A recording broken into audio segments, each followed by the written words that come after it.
Y'all, first and foremost, give all praise, honor, and glory to the Most High God of Abraham, Isaac, and Jacob, and his son, Hamashiach, whose son called Yahushua, Yeshua, Yehoshua, we mostly know as Jesus Christ. Quick lesson here, Numbers chapter 32. Probably the first 10 verses there give us the story that we want to deal with. Contextual, why? Well, this is a little more context. Israel done came out of Egypt. We were wandering in the wilderness 40 years. This is probably about the last leg of the 40, though. We're getting close. I don't know if we know we close, though. I don't know if we know we close at this point. But we close. On the outside looking in. But I don't know if they knew that. All right. And the reason I'm saying that when if you ever play sports or anything, when you on that last lap, or if you exercised, you on that last lap, man, there's a refreshing in knowing that this is the last lap.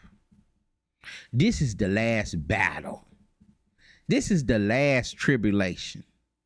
This is the last day of the fast. And it's something there that kind of, restores you a little bit, and you can give it all you got that last lap. But in this situation, I don't think they knew that they were that close.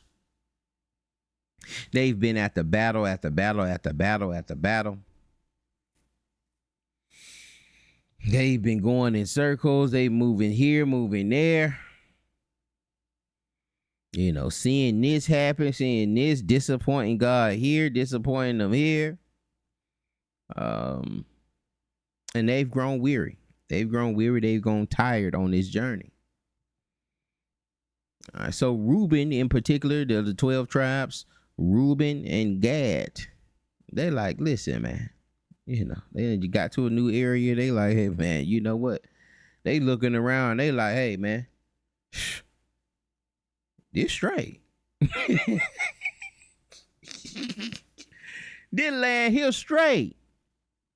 When you grow weary, you grow tired, you'll get complacent and be like, man, that's straight. But you'll forget that you were supposed to cross the Jordan.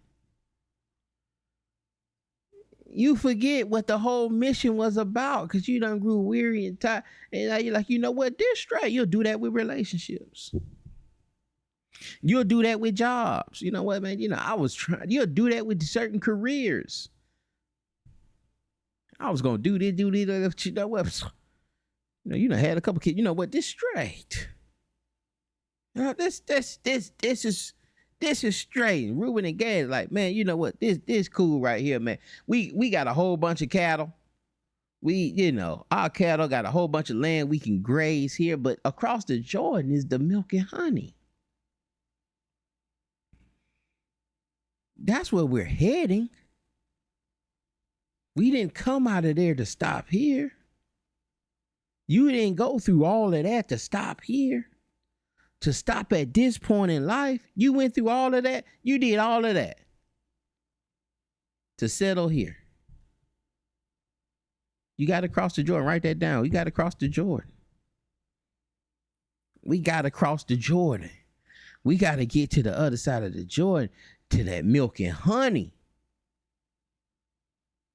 Right? What it said, 1 Corinthians 2:9? I know I have seen, no ear have heard, neither has it entered into man's heart the things that the Lord has prepared for them that love him, them that's obedient to him. The promise is there. We living for the promise. We're not living to settle. We're not here to settle. We're here to obtain what was promised. And to do that, we got to cross the Jordan. And there's obstacles. There's things that we gonna have to go through in order to cross the Jordan. But we got to have faith. We got to be patient. We have to have endurance. Long suffering. In order to cross that Jordan. But my brothers Gad and Reuben, they like, no, man, we straight with that. And then Moses even came back and was like, hey, man, you know what? What is that gonna do for your brothers and sisters? They supposed to go into this battle, and y'all just stay here and kick the bobo. That's gonna discourage them. They gonna be over there fighting. They gonna be in there preparing to fight, looking and thinking about you over there, kicking the bobo, chilling, having a good time, sitting up there talking about them like, man, them jokers stupid, man. They should have just stayed here. Why you gonna go over there and fight them folk, man? Them folk bigger than us. They got more people than us. Why you gonna go over there and fight them folk, man? When you got good land right here. You don't really know what, I know what the Lord told you, but you don't really know. And that's how people get in your ear, man. You don't really know. Do you believe the Bible? Like, do you really believe? Do you really think you finna go somewhere when you die? Like, do you really think that's the? Nah, man, we just died. There ain't nothing across Jordan. Ain't nothing over there.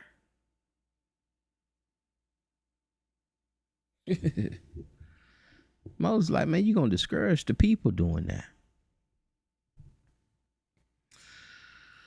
Then the Lord, then he was reminded, like, you know what, y'all did that too, man. The people did that too with when we were scouting the land of Canaan. Jokers came back and was discouraging the people, scared. Scared, I done been through enough. I don't want to go on no more roller coasters. Take me back to the car.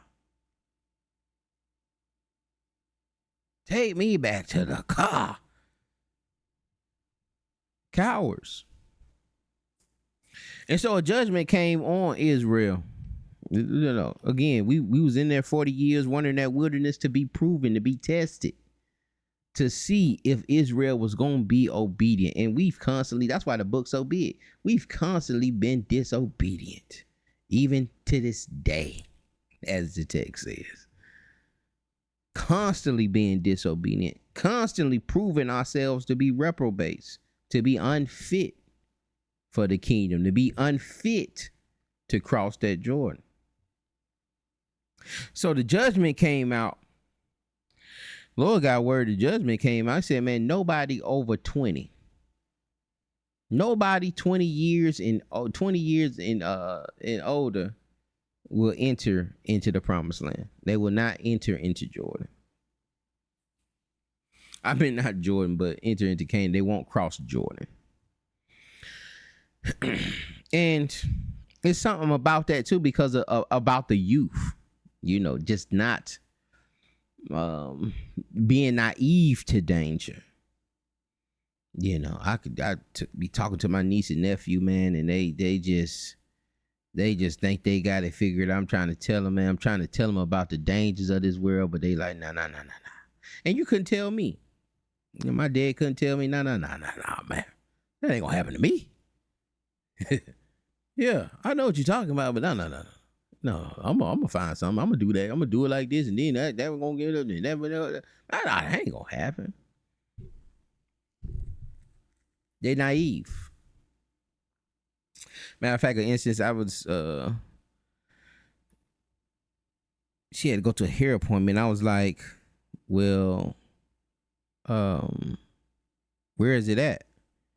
She was like, well, the lady said she gonna give me the address the day of. In my head clicking, from my big well-being, I'm like, oh man, that sound like a setup. That's dangerous. You don't know this is like, how you getting your hair done? How you booking appointments with people you don't even know who they are? But then these kids naive.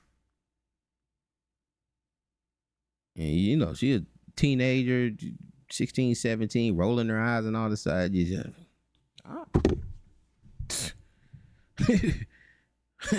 But naive. That's my whole point of that story, is that the youth is kind of naive to danger. They gonna cross that Jordan.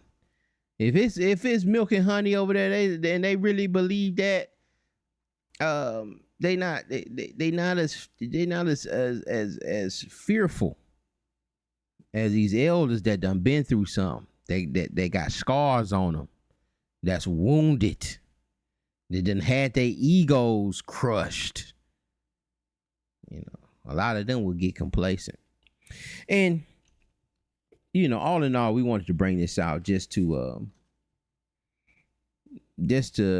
encourage the saints to keep going. This is the last leg. You know, and a lot of you may not feel it's the last leg. But we gotta run it like it's the last leg. That like we know it's the last leg. And put all of that energy into it. In knowing that you know, have a refreshed of what my brother Shafar say, a fresh anointing. And have that fresh anointing, that new fresh, and endure to the end, man, so that we can make sure that we that our election is sure, and ultimately not forgetting the promise. All right, we're not living this life. We're not down here to settle. We're down here for the promise. All right, we got to cross the Jordan. Pray this thing was edifying. Y'all be blessed. We'll see y'all on the next one.